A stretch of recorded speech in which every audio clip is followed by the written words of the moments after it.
ലോകത്തിലെ ഏറ്റവും വലിയ ഗോൾഡ് പ്ലേറ്റഡ് ക്രസന്റ് ഉള്ള ക്ലോക്ക് ടവറാണ് മക്ക റോയൽ ക്ലോക്ക് ടവർ. ഈ ക്ലോക്ക് ടവർ നിർമ്മിക്കുന്ന സമയത്ത് സൗദി രാജാവിന് ഒരു സ്പെഷ്യൽ റിക്വസ്റ്റ് ഉണ്ടായിരുന്നു. അതായത് ഈ ക്ലോക്ക് ടവറിന് മുകളിലായി ഒരു ഗ്ലാസ് സ്ട്രക്ചർ വേണമെന്നും അത് ദൂരെ നിന്ന് നോക്കുമ്പോൾ ഒരു വലിയ ഡയമണ്ട് പോലെ തോന്നണമെന്നും ആ ഡയമണ്ട് സ്ട്രക്ചറിന് മുകളിലായി 24 ക്യാരറ്റ് ഗോൾഡ് കവറിംഗ് ഉള്ള ഒരു ചന്ദ്രക്കല വേണമെന്നതുമായിരുന്നു ആ ആവശ്യം. ഇത്രയും ഭാരം പിടിച്ച ജോലി ചെയ്യാൻ അന്ന് ലോകത്ത് ഒരു കമ്പനി മാത്രമേ ഉണ്ടായിരുന്നുള്ളൂ. അതായിരുന്നു ഫേമസ് ജർമ്മൻ കമ്പനി ആയിട്ടുള്ള റിവ GmbH. പക്ഷേ ഈ കമ്പനിയുടെ എഞ്ചിനീയേഴ്സും ഇതിന്റെ ഓണറുമെല്ലാം മുസ്ലിം മതവിശ്വാസക്കാരല്ലായിരുന്നു.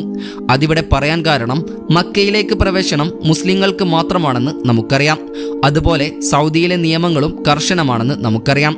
അപ്പോൾ എങ്ങനെയായിരിക്കും ഈ ഒരു പ്രശ്നത്തെ സൗദി അറേബ്യ മറികടന്നിട്ടുണ്ടാവുക എന്ന് നിങ്ങൾ ചിന്തിച്ചിട്ടുണ്ടോ? അത് വഴിയെ പറയാം. മക്ക റോയൽ ക്ലോക്ക് ടവറിന്റെ ഏറ്റവും മുകളിലെ ക്രസന്റ് അഥവാ ചന്ദ്രക്കല ഭാഗത്തിന് 2 പാസഞ്ചർ ബസ്സുകളുടെ ഭാരം ഉണ്ട് എന്നുള്ളതാണ് സത്യം. കൂടാതെ 600 മീറ്ററോളം ഉയരത്തിലാണ് ഇത് പ്ലേസ് ചെയ്തിരിക്കുന്നത്.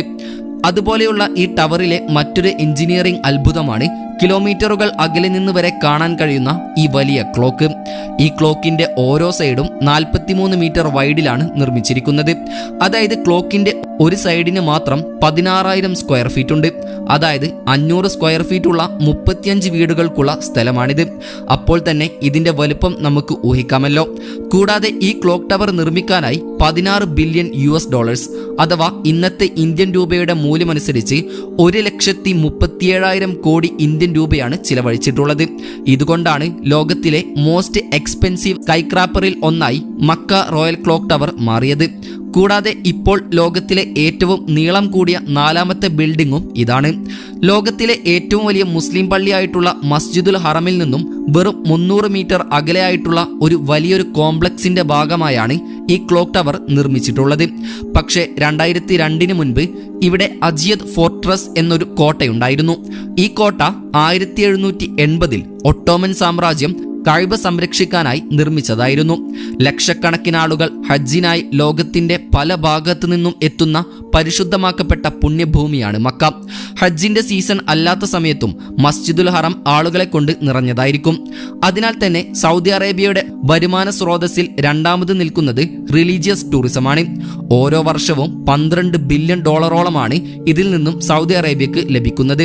കൂടാതെ മക്കയാണ് ലോകത്തിലെ ഏറ്റവും കൂടുതൽ ഹോട്ടൽ റൂമുകളുള്ള സിറ്റി. 2,50,000-ലധികം റൂമുകളാണ് ഇവിടെയുള്ളത്. 2ാം സ്ഥാനത്ത് നിൽക്കുന്നത് 1,54,000-ലധികം റൂമുകളുമായി ദുബായിയാണ്. 3ാം സ്ഥാനം ലാസ് വേഗസുമാണ്. ഇതൊക്കെ കൊണ്ട് തന്നെ ഇവിടെയുള്ള ക്രൗഡിനെ കൺട്രോൾ ചെയ്യാനായി കിങ് അബ്ദുൽ അസീസ് ആണ് ഇവിടെ മുൻപുണ്ടായിരുന്ന അജിയത് ഫോർട്രസ് പൊളിച്ചു മാറ്റി പുതിയൊരു കോംപ്ലക്സ് പണിയാനൊരുങ്ങിയത്. ആദ്യമായി ഈ ഹോട്ടൽ കോംപ്ലക്സ് നിർമ്മിക്കുമ്പോൾ 450 മീറ്റർ ഉയരത്തിൽ നിർമ്മിക്കാനായിരുന്നു പ്ലാൻ. എന്നാൽ പിന്നീടത് 600 മീറ്ററോളം ഉയരത്തിൽ വരെ നിർമ്മിക്കാൻ തീരുമാനിക്കുകയായിരുന്നു.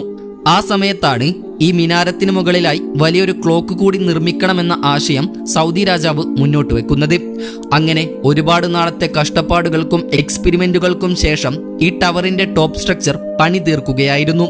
ഇനി അവർക്കുള്ള അടുത്ത സ്റ്റെപ്പ് എന്നത് ഇതിനു മുകളിൽ ലോകത്തിലെ ഏറ്റവും വലിയ ക്ലോക്ക് നിർമ്മിക്കുക എന്നുള്ളതായിരുന്നു. ഈ വർക്കിന്റെ കോൺട്രാക്ട് നൽകിയിരുന്നത് ജർമ്മൻ കമ്പനിയായിട്ടുള്ള പെരറ്റ് എന്ന കമ്പനിക്കായിരുന്നു. ഈ കമ്പനിക്ക് ഈ മേഖലയിൽ 165 വർഷത്തെ സേവന പാരമ്പര്യം ഉണ്ടായിരുന്നു. പക്ഷേ ഇത്രയും ഉയരത്തിൽ പ്രവർത്തിക്കുന്ന ലോകത്തിലെ ഏറ്റവും വലിയ ഒരു ക്ലോക്ക് നിർമ്മിക്കുന്നത് അത്ര എളുപ്പമുള്ള പണിയല്ലായിരുന്നു. അതിനായി അവരെ ഏറ്റവും കൂടുതൽ ചലഞ്ച് ചെയ്തിരുന്നത് ക്ലോക്ക് ഹാൻഡ്സ് എന്നറിയപ്പെടുന്ന ക്ലോക്കിന്റെ സൂചികൾ നിർമ്മിക്കുന്നതായിരുന്നു. കാരണം 600 മീറ്റർ ഉയരത്തിലൊക്കെയുള്ള മണിക്കൂറിൽ 200 കിലോമീറ്റർ വേഗതയിൽ വരെയുള്ള കാറ്റിനെ ചെറുക്കാൻ മാത്രം ശക്തിയുള്ള സൂചികളായിരിക്കണം ഇവ. അങ്ങനെ ആ ക്ലോക്കിലെ ഏറ്റവും വലിയ സൂചിക്ക് 23 മീറ്റർ നീളവും ഏറ്റവും ചെറിയ സൂചിക്ക് 17 മീറ്റർ നീളവുമാണുള്ളത്. അതായത് ഒരു 5 നില കെട്ടിടത്തിന്റെ ഉയരം. അങ്ങനെ ഒരുപാട് പ്ലാനിങ്ങുകൾക്കൊടുവിൽ 5 സെറ്റ് സൂചികൾ നിർമ്മിക്കാൻ തീരുമാനിക്കുകയായിരുന്നു. 4 ക്ലോക്കിൽ ഉപയോഗിക്കാനും 1 സ്പെയറായി ഉപയോഗിക്കാനുമായിരുന്നു പദ്ധതി. ഈ ഓരോ സൂചികൾക്കുള്ളിലൂടെയും ഒരാൾക്ക് നടക്കാൻ പാകത്തിന് വലിപ്പമുള്ളതായിരുന്നു. വലിയ ട്രെയിലറുകൾ ഉപയോഗിച്ചാണ് ഇത് ഡെലിവർ ചെയ്തിരുന്നത്. ക്ലോക്ക് ഡ്രൈവ് എന്നറിയപ്പെടുന്ന മോട്ടോറുകൾ ഓരോ സൂചിയിലും ഘടിപ്പിച്ചിരുന്നു. കൂടാതെ അതിൽ ജോലിക്കാർക്ക് വർക്ക് ചെയ്യാൻ വേണ്ടി മെയിൻ്റനൻസ് സ്വിച്ചും ഉണ്ടായിരുന്നു. ഇതിനുശേഷം അവർ നേരിട്ട മറ്റൊരു ടാസ്ക് എന്നത് ക്ലോക്കിന് വേണ്ട നിറം കണ്ടുപിടിക്കലായിരുന്നു. ആദ്യം ബ്ലാക്ക് ആൻഡ് വൈറ്റ് നിറം നൽകാനായിരുന്നു തീരുമാനിച്ചിരുന്നത്. പക്ഷേ രാത്രി സമയങ്ങളിൽ അതിലെ LED ലൈറ്റ് കാണാൻ അത്ര ഭംഗിയുണ്ടായിരുന്നില്ല. അങ്ങനെ കുറച്ചധികം ടെസ്റ്റുകൾക്കൊടുവിൽ പച്ച LED നൽകാൻ തീരുമാനിക്കുകയായിരുന്നു. ഇതിലൂടെ രാത്രി സമയത്ത് 8 കിലോമീറ്റർ അകലെ നിന്ന് പോലും ക്ലോക്കിലെ സമയം കാണാൻ സാധിക്കുമായിരുന്നു. ഈ ടവറിൽ 4 ഇഞ്ച് അകലത്തിൽ 2 മില്യൺ അഥവാ 20 ലക്ഷത്തോളം LED ലൈറ്റുകൾ ഉണ്ട് എന്നുള്ളതാണ് സത്യം. ഈ LEDകൾ മക്കയിലെ ചൂടുള്ള കാലാവസ്ഥയിലും കേടുവരാതിരിക്കാൻ തക്ക രീതിയിൽ വർഷങ്ങൾ സമയമെടുത്താണ് ഡിസൈൻ ചെയ്തിരിക്കുന്നത്. ഇനിയാണ് ഈ നിർമ്മിതിയിലെ ഏറ്റവും അപകടകരവും ബുദ്ധിമുട്ടേറിയതുമായ ഘട്ടത്തിലേക്ക് വരുന്നത്. അതാണ് ഇതിനു മുകളിലേക്ക് ക്രസന്റ് അഥവാ ഏറ്റവും മുകളിലായുള്ള ചന്ദ്രക്കല പ്ലേസ് ചെയ്യുന്ന ദൗത്യം.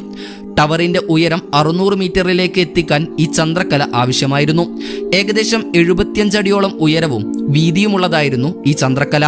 ഇത് നല്ല വ്യക്തമായി കാണാൻ വേണ്ടി കാർബൺ ഫൈബർ മിക്സ് ചെയ്ത ഫൈബർ ഗ്ലാസിൽ നിന്നാണ് ഈ ചന്ദ്രക്കല നിർമ്മിച്ചിട്ടുള്ളത്. അതിനാൽ തന്നെ ഇതിന് 35 ടണ്ണോളം ഭാരവും ഉണ്ടായിരുന്നു. ഈ ക്ലോക്ക് ടവറിലെ ഡയമണ്ട് പോലെയുള്ള സ്ട്രക്ചറും ഈ ചന്ദ്രക്കലയും നിർമ്മിച്ചത് മുൻപേ സൂചിപ്പിച്ചതുപോലെ ജർമ്മൻ കമ്പനിയായിട്ടുള്ള റിവ എന്ന കമ്പനിയാണ്. ഈ ക്ലോക്ക് ടവറിന്റെ ഏറ്റവും മുകളിലുള്ള 150 മീറ്ററിലെ മുഴുവൻ ജോലിയുടെ ഉത്തരവാദിത്വവും ഈ കമ്പനിക്കായിരുന്നു. അതിനാൽ തന്നെ ഈ ജോലി ചെയ്ത് തീർക്കാൻ അവർക്ക് ഫിസിക്കലി മക്കയിൽ എത്തി ജോലി ചെയ്യണമായിരുന്നു. പക്ഷേ മക്കയിലേക്ക് മറ്റു മതസ്ഥർക്ക് പ്രവേശിക്കാൻ കഴിയില്ലെന്ന് നമുക്കറിയാം. അതിനാൽ തന്നെ കമ്പനിയുടെ ഓണർ അടക്കം ചില എഞ്ചിനീയേഴ്സ് ഇസ്ലാം മതം സ്വീകരിച്ച് ജോലി ചെയ്യാനായി ഇവിടേക്ക് എത്തുകയായിരുന്നു. ഇസ്ലാം മതത്തിലേക്ക് കൺവേർട്ട് ആവാത്ത മറ്റു ജോലിക്കാർ ദുബായിൽ വെച്ച് ജോലികൾ തീർത്ത് അത് മക്കയിലേക്ക് അയക്കുകയായിരുന്നു. ഇതിനെല്ലാം പുറമെ ഈ ചന്ദ്രക്കല സ്വർണം കൊണ്ട് കവർ ചെയ്യണമായിരുന്നു. സത്യത്തിൽ ഈ ചന്ദ്രക്കല മുഴുവൻ ഒരൊറ്റ പീസിൽ നിർമ്മിച്ചു കഴിഞ്ഞാൽ അവിടെയുള്ള സ്ഥലപരിമിതി കൊണ്ടും താഴെയുള്ള ജനക്കൂട്ടം കൊണ്ടും അത് ടവറിൽ ഫിറ്റ് ചെയ്യുക എന്നത് ബുദ്ധിമുട്ടേറിയ കാര്യമായിരുന്നു. കൂടാതെ അവിടെ ടവർ ക്രെയിനുകൾ മാത്രം വർക്ക് ചെയ്യുന്നതിനാൽ തന്നെ ഇത്രയും വെയിറ്റ് താങ്ങാനും ടവർ ക്രെയിനുകൾക്ക് സാധിക്കില്ലായിരുന്നു. അതിനാൽ തന്നെ ഈ ചന്ദ്രക്കലയെ വ്യത്യസ്ത പാർട്ടുകളാക്കി നിർമ്മിക്കുകയായിരുന്നു. ഈ ചന്ദ്രക്കലയെ ഗോൾഡ് പ്ലേറ്റഡ് ആക്കുവാനായി 100 മില്യൺ അഥവാ 10 കോടി മൊസൈക്ക് ടൈലുകളാണ് ഉപയോഗിച്ചിരുന്നത്. ഓരോ ടൈലിലും തിന്നായി ഗോൾഡ് ലെയറും ആഡ് ചെയ്തിട്ടുണ്ട്. ഈ ടൈലുകൾ വളരെ ശ്രദ്ധയോടെ 2 സെന്റിമീറ്റർ ബ്ലോക്കിലേക്ക് കട്ട് ചെയ്ത് ചന്ദ്രക്കലയിലേക്ക് അറ്റാച്ച് ചെയ്യുകയാണ് ചെയ്തിരിക്കുന്നത്. ഈ ചന്ദ്രക്കല ദുബായിൽ വെച്ചാണ് കൺസ്ട്രക്ഷൻ ചെയ്തിരിക്കുന്നത്. ശേഷം ഇതിനെ മക്കയിലേക്ക് ട്രാൻസ്പോർട്ട് ചെയ്യുകയായിരുന്നു. ഇതിന്റെ ഡെമോ ആദ്യം ദുബായിൽ വെച്ച് ടെസ്റ്റ് ചെയ്ത ശേഷം പ്രശ്നങ്ങളെല്ലാം പരിഹരിച്ച ശേഷം മക്കയിലേക്ക് അയക്കുകയായിരുന്നു. കഴിഞ്ഞില്ല. ഈ ഒരു ചന്ദ്രക്കല 600 മീറ്റർ ഉയരത്തിൽ ഇൻസ്റ്റാൾ ചെയ്യുക എന്നതായിരുന്നു അടുത്ത വെല്ലുവിളി. മുൻപ് സൂചിപ്പിച്ചതുപോലെ ഇതിനെ 4 ഭാഗങ്ങളായാണ് നിർമ്മിച്ചിരിക്കുന്നത്. ഓരോ ഭാഗത്തിനും ഏകദേശം 4 ടണ്ണോളം ഭാരവും ഉണ്ടായിരുന്നു. എന്നാൽ ശക്തമായ കാറ്റും നല്ല രീതിയിലുള്ള ഉയരവും പെൻഡുലം എഫക്റ്റ് കാരണത്താൽ ഇതിന്റെ ഭാരം വർദ്ധിപ്പിക്കുമെന്നതാണ് മറ്റൊരു വസ്തുത. ഈ പറഞ്ഞതുപോലെ ചന്ദ്രക്കലയുടെ ഒരു ഭാഗം ഉയർത്തുന്നതിനിടെ കാറ്റടിച്ച് അത് ആടിയിളകാൻ ആരംഭിച്ചപ്പോഴേക്കും ജോലിക്കാർ പെട്ടെന്നതിനെ റോപ്പ് ഉപയോഗിച്ച് കെട്ടി അതിന്റെ ആട്ടം നിർത്തുകയും ശേഷം പതിയെ അതിനെ കൃത്യമായ സ്ഥലത്ത് പ്ലേസ് ചെയ്യുകയുമായിരുന്നു. ഈ ചന്ദ്രക്കലയുടെ ഉള്ളിലായി 3 നിലകളാണുള്ളത്. ഒന്ന് ഓഫീസും, രണ്ടാമത്തേത് മീറ്റിംഗ് റൂമും, മറ്റൊന്ന് പള്ളിയുമാണ്. ഈ പള്ളിയാണ് മനുഷ്യരാശി ഇന്നേ വരെ നിർമ്മിച്ചതിൽ വെച്ച് റെക്കോർഡ് ചെയ്യപ്പെട്ട ഏറ്റവും വലിയ സ്ട്രക്ചർ. കൂടാതെ ഈ ചന്ദ്രക്കല തന്നെയാണ് മനുഷ്യ നിർമ്മിച്ചതിൽ വെച്ച് ഏറ്റവും ഉയരത്തിലുള്ള വർക്ക് സ്പേസ്.